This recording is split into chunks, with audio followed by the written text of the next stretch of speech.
আমি কি আনন্দে হাসবো না কাঁদবো বুঝতেছি না। একটা দলের নেত্রী নাই, কোনো নেতা নাই, কোনো কর্মী নাই। আছে কারা? যারা কিনা এই দলটাকে ভালোবাসে, যারা কিনা শেখ হাসিনাকে ভালোবাসে। শুধু এই লোকগুলোই দেশে আছে। বিদেশ থেকে ঘোষণা দিয়েছে লকডাউনের। এতে ওই দেশের আইন শৃঙ্খলা বাহিনী থেকে দৈরা ইনুস বাহিনী যত আছে সবার মাথায় নষ্ট হয়ে গেছে যে কি হতে যাচ্ছে 13 তারিখে। অথচ শুধু ঘোষণা দিছে, দলের কেউ দেশে নাই, মানে নেত্রী নাই, নেতা নাই, কেউ নাই, কে কি করবে এতেই সবার মাথা নষ্ট হয়ে গেছে যে কি না কি হয়। দেশের আইন শৃঙ্খলা বাহিনীর এমন একটা পরিস্থিতি, তারা মানে পুরা দেশটাকে নিরাপদের চাদরে ডাইকা লাইছে, এরকম সংবাদ মাধ্যমে বলা হচ্ছে। মনে হচ্ছে যে কোনো একটা দেশের লগে যুদ্ধ বাজবো বাজবো অবস্থা, মানে যুদ্ধ বাইদা গেছে এরকম অবস্থা। এখন আমার কাছে মাঝে মাঝে মনে হইতাছে যে এ, বাংলাদেশ বনাম আওয়ামী লীগ যুদ্ধ বাজছে, মানে এরকম একটা পরিস্থিতি দেশের মধ্যে চলতেছে।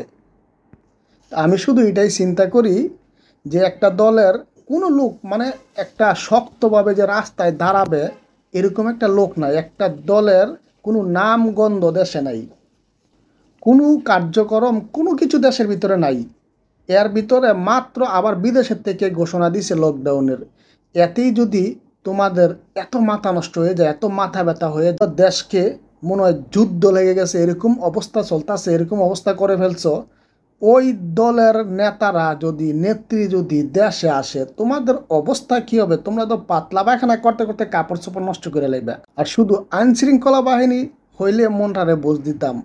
এমন কোনো দলের লোক নাই, বিএনপি থেকে ধরে এনসিপি, ওই জামাত, যত ধরনের নেতা কর্মী আছে সবাই রাস্তায় নেমে গেছে, মানে দেশ রক্ষা করবে। মানে মনে হচ্ছে যে কোনো দেশের লগে যুদ্ধ লেগে গেছে, ওই যুদ্ধের থেকে তারা দেশকে রক্ষা করবে। এমনি এসে সংবাদ মাধ্যমের সামনে এসে বলে না না কোনো সমস্যা নাই, ওদেরকে পাত্তাও দিই না, ওদেরকে গণিও না। আরে ওদেরকে যে গণো না, ওদেরকে যে পাত্তা দেও না, এই তোমাদের আজকের এই অবস্থা দেখলেই বোঝা যায় যে আসলে ওরা দেশের জন্য কতটা ইম্পর্টেন্ট ব্যক্তিত্ব। যা যাদের শুধু একটা ঘোষণা দিয়েছে, ঘোষণার বয়ে তোমাদের অবস্থা একদম যায় যায় অবস্থা। ইনুস কি এখনো বাইসে আছে কিনা আমার সন্দেহ লাগে, যে হার্ট অ্যাটাক মানে অ্যাটাক করছে কিনা। তোমরা তোমরা তো জানোই এই দলের কেউ নাই দেশে, নেতা নেত্রী কেউ নেই, তাহলে কে আসবে রাস্তায় লকডাউন পালন করার জন্য? এটা তো সারা দেশের মানুষই জানে যে লকডাউন পালন করার মতন কেউ নাই, কেউ নামবে না। তাহলে তোমাদের এত ভয় কেন, এত আতঙ্ক কেন এই দলটার প্রতি?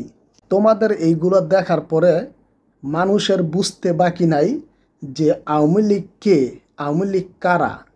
আওয়ামী লীগ যে, আওয়ামী লীগের হাতে কী পরিমাণে শক্তি, কী পরিমাণে আওয়ামী লীগের ক্ষমতা, এটা কিন্তু তোমরা নিজেরাই প্রমাণ করে দিলে। যদি সবাই শেয়ার করে দিবেন, এই চ্যানেলে নতুন হলে সাবস্ক্রাইব করে রাখবেন।